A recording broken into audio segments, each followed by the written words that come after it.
bahwa tidak ada kata selain menang pemilu 2029. Untuk menjadi pemenang 2029 kita punya modal. Tadi modal patron, ada Pak Jokowi. Banyak orang bertanya, siapa Mr. J? Ya udah jawab saja Pak Jokowi.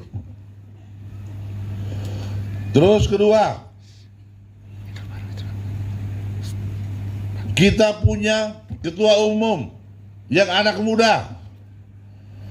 Hari ini banyak sekali partai politik yang membuat sayap-sayap anak muda. Tapi pada akhirnya anak muda itu hanya dieksploitasi. Di PSI tidak hanya mengeksploitasi anak muda, tapi memberikan kepercayaan. Partai sebesar PSI ini memberikan kepercayaan kepada anak-anak muda. Dan insya Allah di 2029 akan mencalonkan anak muda menjadi paling tidak pemimpin negeri ini, setidak-tidaknya wakil presiden Republik Indonesia. Saya pikir tidak ada partai yang memberi kepercayaan kepada anak muda. Yang lain hanya memanfaatkan anak muda, hanya mengeksploitasi anak-anak muda Indonesia.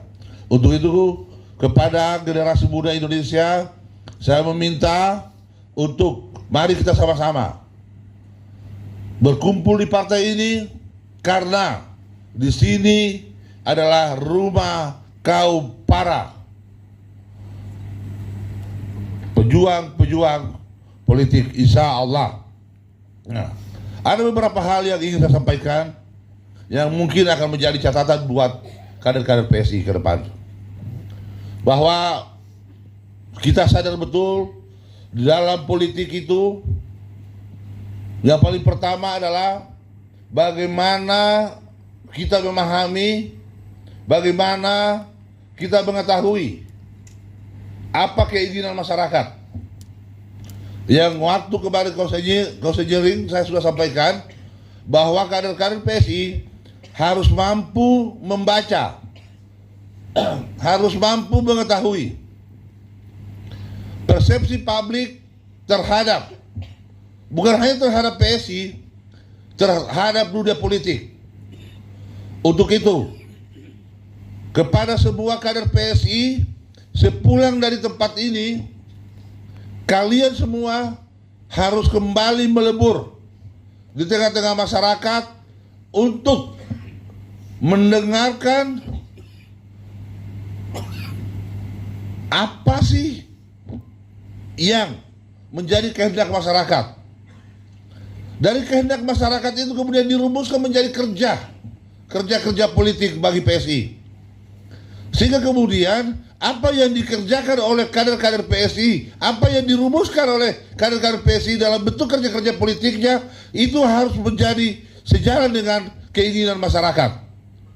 PSI tidak boleh bekerja atas keinginannya sendiri. Kader-kader PSI tidak boleh bekerja untuk memenuhi syahwat politiknya sendiri, tapi PSI harus bekerja untuk memenuhi harapan dalam perjuangan keinginan masyarakat.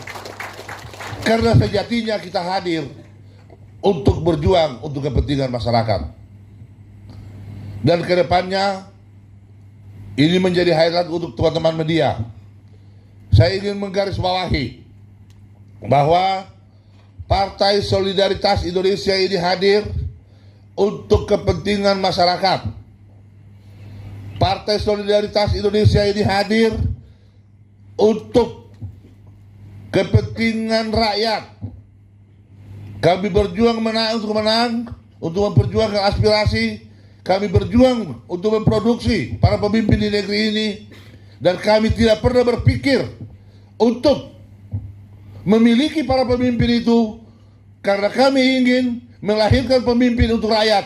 Setelah itu silakan kalau para bupati, gubernur, presiden yang lahir dari mulut, dari rahim PSI kembali ke rakyat atau merasa tidak nyaman di Partai Solidaritas Indonesia kemudian keluar dari PSI, bagi PSI itu adalah hak yang harus kami hormati, dan PSI tidak akan pernah mengatakan orang itu berkhianat atau tidak. Tapi yang salah adalah PSI, karena PSI tidak mampu menciptakan rumah yang nyaman bagi kader-kadernya yang telah menjadi pemimpin untuk rakyat.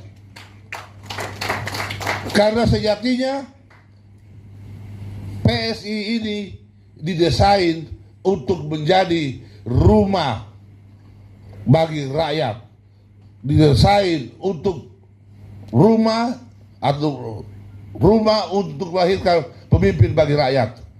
Jadi PSI ini harus bisa menjadi laboratorium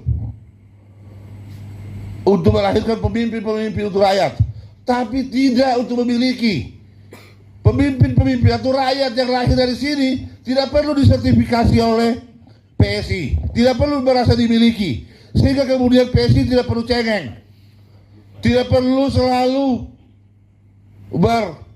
berromantisme. Kalau bukan saya, kalau bukan kami.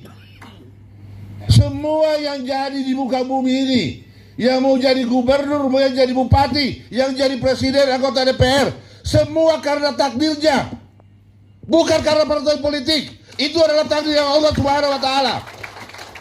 Terlalu sombong kalau kemudian ada orang yang mengatakan kalau bukan dia, si ini tidak akan jadi ini. Maka untuk itu kita harus menyiapkan, PSI harus bisa menjadi partai politik yang besar hati, yang memang disiapkan untuk menampung, wadah untuk menampung, untuk memberi kesempatan kepada anak-anak bangsa, kepada kader-kader bangsa untuk bisa berkarya.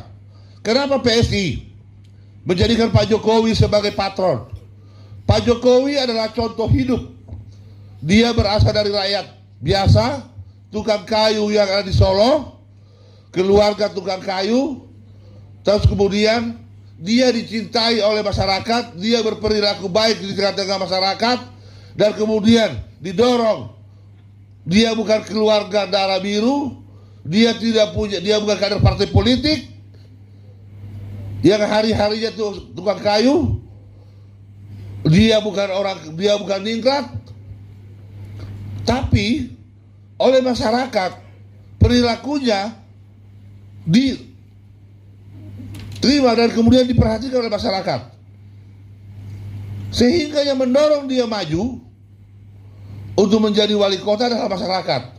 Dan ketika dia maju, masyarakatlah yang kemudian mendorong dia untuk maju, untuk kemudian jadi wali kota 2 kali, didorong kemudian jadi gubernur, terus kemudian didorong jadi calon presiden. Seingat saya dulu tahun 2014, rumah lama saya adalah partai pertama yang mendeklarasikan Jokowi jadi calon presiden. Seingat saya dulu, kalau mudah-mudahan saya tidak salah, mudah-mudahan tidak ada orang marah kalau saya ngomong seperti ini. Tapi sekali lagi, kalau partai politik itu hanya wadah yang menentukan siapa jadi presiden, bukan partai politik. Sekali lagi, Allah takdir manusia. Download Tribun X sekarang, menghadirkan lokal menjadi Indonesia.